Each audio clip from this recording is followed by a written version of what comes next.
Hello everyone. आज मैं आपको एक ऐसे राजा की कहानी सुनाने वाला हूँ जिसके पास कोई राज्य नहीं है। मिलिए केरला के आदिवासी राजा रमन राजा मन्नन से, जो अपनी पत्नी बिनुमोल के साथ नई दिल्ली में गणतंत्र दिवस समारोह में शामिल हुए थे। लेकिन यहाँ एक ट्विस्ट है। रमन एक ऐसे राजा हैं जिनके पास कोई राज्य नहीं है। रमन सिर पर थालपावु नामक एक पारंपरिक मुकुट पहनते हैं, लेकिन वह एक साधारण से घर में रहते हैं। चलिए उनकी कहानी के बारे में और जानते हैं। 39 साल के रमन राजा मन्नन लगभग 12 साल पहले राजा आर्यन राजा मन्नन के निधन के बाद मन्नन जनजाति के राजा बने। अर्थशास्त्र में डिग्री हासिल टैक्सने वाले रमन इडुक्की जिले के एक छोटे से आदिवासी बस्ती कोजिमाला में रहते हैं। अब आम राजाओं के उलट रमन के पास न तो कोई महल है और न ही कोई सरकारी गाड़ी। वह अपने समुदाय के लोगों से कर भी नहीं वसूलते हैं, हालांकि वे त्योहारों के दौरान योगदान जरूर टैक्सते हैं। इसके बजाय वह एक किसान के रूप में एक साधारण जीवन जीते हैं और एक साधारण से कंक्रीट के घर में रहते हैं। रमन अपने परिवार के साथ गांव में एक मंदिर भी चलाते हैं।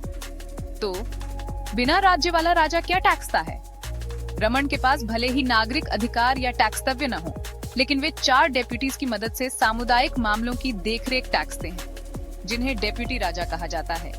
एक राजकुमार, जिसे इलैया राजा कहा जाता है, और 50 सदस्यीय मंत्रियों की परिषद, जिसे कानिस कहा जाता है। ये परिषद साल में 3 से 4 बार सामुदायिक मुद्दों पर चर्चा टैक्सने के लिए इकट्ठा होती है। मन्नन समुदाय की 46 बस्तियों में से प्रत्येक में एक 13 सदस्यीय समिति होती है, जो स्थानीय मामलों को संभालती है। इस जटिल शासन संरचना के शीर्ष पर राजा रमन है। लगभग 3000 की संख्या वाला मन्नन आदिवासी समुदाय मुख्य रूप से इडुक्की जिले में बसा हुआ है। समुदाय की जड़ें तमिलनाडु से जुड़ी हैं, जहां चोल और पांड्य राजाओं के बीच खूनी युद्ध के दौरान उनके पूर्वज भाग गए थे। उन्होंने इडुक्की के घने जंगलों में शरण ली और वहां अपना एक छोटा सा राज्य स्थापित किया। आज समुदाय 36 डेप्यूटी जातियों में बंटा हुआ है, जबकि वे मूल रूप से वनवासी थे। अधिकांश मन्नन अब किसानों या दिहाड़ी मजदूरों के रूप में काम टैक्सते हैं। कुछ लोगों के पास सरकारी नौताक्सियां भी हैं, मुख्य रूप से वन विभाग में चौकीदार के रूप में। बच्चे नियमित स्कूलों में जाते हैं और एक्सोगैमी, समुदाय के बाहर विवाह, आम हो गया है। दिलचस्प बात यह है कि मन्नन समुदाय एक मातृवंशीय प्रणाली का पालन टैक्सता है, जहां वंश और विरासत का पता महिला वंश के माध्यम से लगाया जाता है।